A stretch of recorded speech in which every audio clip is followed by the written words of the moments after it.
we are talking about this most spiritual book a lot of people have read, Autobiography of a Yogi. So this book has been very special to a lot of people, and I would say this book you will be able to read only when your consciousness is ready, because I bought this book in my personal experience. I bought this book almost in 2021, but it was sitting on my shelf for about 2 years. I was seeing it every single day, but I couldn't pick it up and read. Once I picked up, but the language used in this book, as Sharat was mentioning, Paramahamsa Yogananda had difficulty in English, but if you see the language of this book, it's really very high level, and I had to sit with a dictionary sometime to understand the meaning. So initially, I couldn't connect. I left reading it. But again, after 6 months, somehow I was getting this continuous push to read this book. And then once I took up this book, I didn't stop reading. And in just one go, I went on and on and on and on, because the way he narrates his life story is really so amazing. And I must say that this is not just a spiritual book. The depth of knowledge Paramahamsa Yogananda ji has about the physical matter, the physical nature, is really amazing, because in so many chapters he talks about the science, the law of motions by Newton, the gravity forces, and about the nature of light. He explains it so well scientifically. I was blown out with the knowledge that he has. And and he says how these yogis are able to get the control over the physical matter and create miracles. And these miracles, when I was reading, it didn't really feel it has happened, because it felt like a science fiction for me. How can someone levitate just like that? And how can someone appear at two different places in the same time?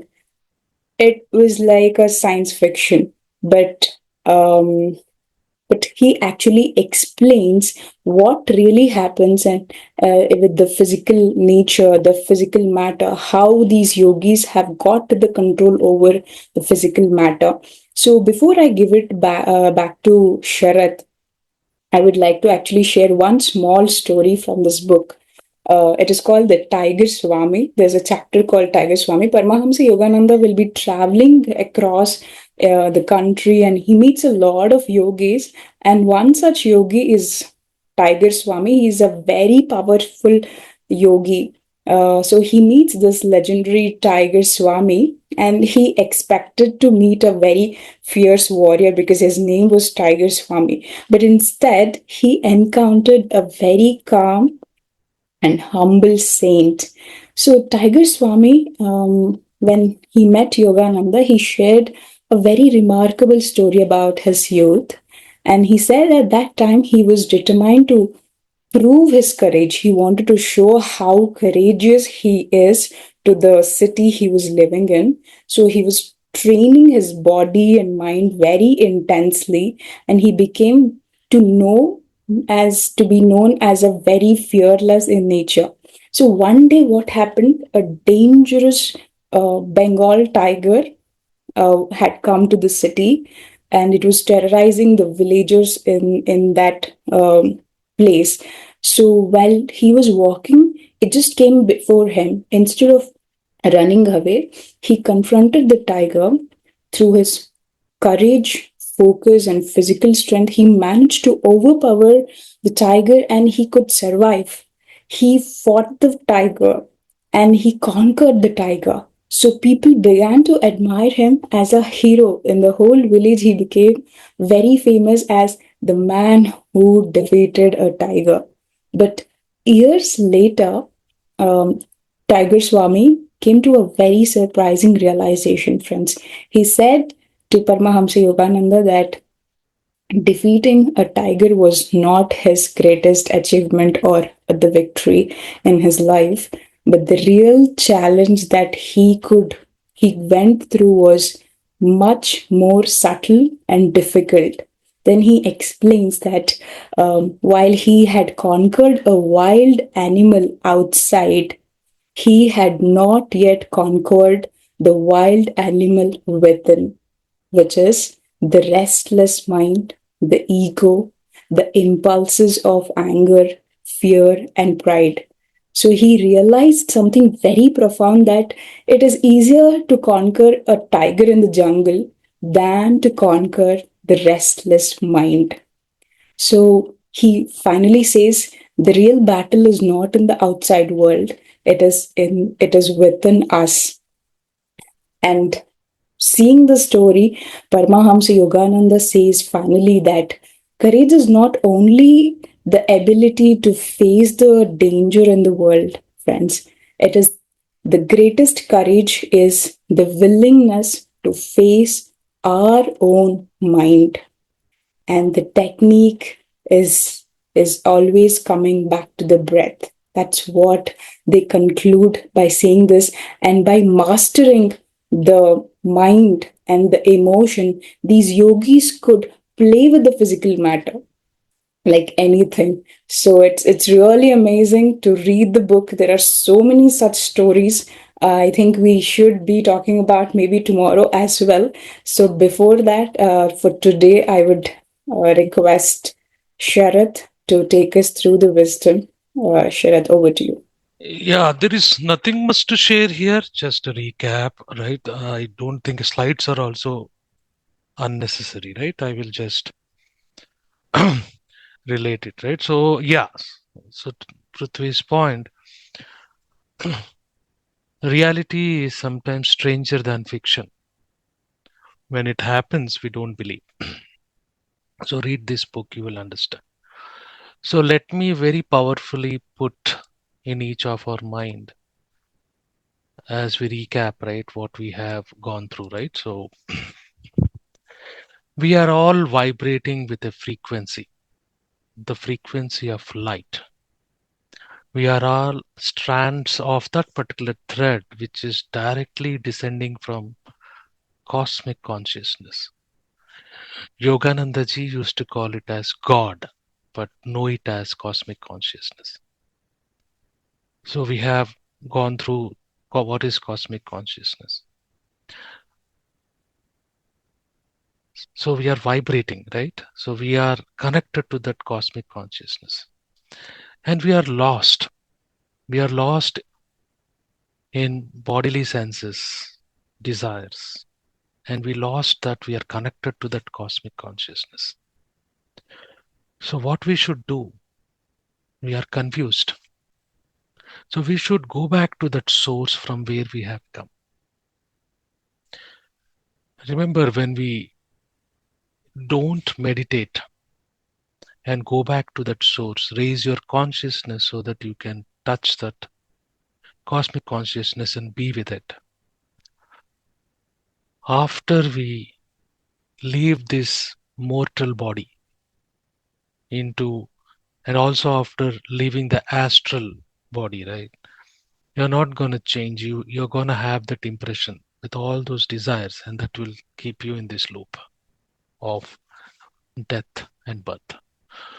And you don't have any clarity. You will not have any kind of, you know, understanding what is the purpose of my life. And remember, our true nourishment is not from food or even sleep what you're taking. It is because of that beam of light which is coming from cosmic consciousness, which is keeping us alive as souls in this body. So we need to practice Kriya Yoga to remove all the impressions of the senses we use daily. Sincerely meditate and reach that cosmic consciousness, right? Let me tell you, there are twofold benefits of reaching that cosmic consciousness. One is you don't need anything else to be fulfilled. It is assured that you will be in ever fulfilling joy, continuous. Second thing is in meditation, when you reach that super consciousness, supreme consciousness. All the solutions are there. You can solve any problem, any challenge. All the knowledge is sitting there. All the wisdom is sitting there, which will be provided freely. But we have to reach that cosmic consciousness. So, friends, we need to meditate daily, be it Anapanasati or Kriya Yoga. See, Kriya Yoga is a very powerful technique. With Kriya Yoga, what happens is you will get lot of energy, maybe hundreds of manifold, right? And it might actually, without proper preparation of your body to receive that particular energy, we might fuse our body and it is not good, right? It will completely misalign. So if you want to do a Kriya Yoga, you need to have a teacher, a guru, who is already realized, who has already reached that cosmic consciousness to guide you, to regulate your practice. But let me tell you, towards the end, you will come to breath only. So, to put it very simple, Anapanasati meditation is the safest meditation. As long as you are with the breath, your consciousness expands and it is traveling towards cosmic consciousness. So, the trick or the knack here is how long, how how much you are with the breath. As simple as that. No other mathematics. As long as you are with your breath, your consciousness is expanding and you will reach. And all the benefits are there with you. But don't do it for benefits, right? Guru will come, but guru and teacher are two different aspects we have gone through. A teacher trains you. So, for any sincere seeker, not just meditation, they have to really do some initial prep work. They have to be very eager. They need to be seeking seriously. They have really come upon to a point where they cannot continue unless they achieve they want to achieve. So they have to reach that stage. So if you look at Paramahansa Yoganandaji's seriousness in achieving God consciousness or cosmic consciousness, so he went around different places, meeting so many people, teachers, spending time with them. What happened? He really prepared himself with a lot of stuff, and he also practiced meditation before the guru appeared.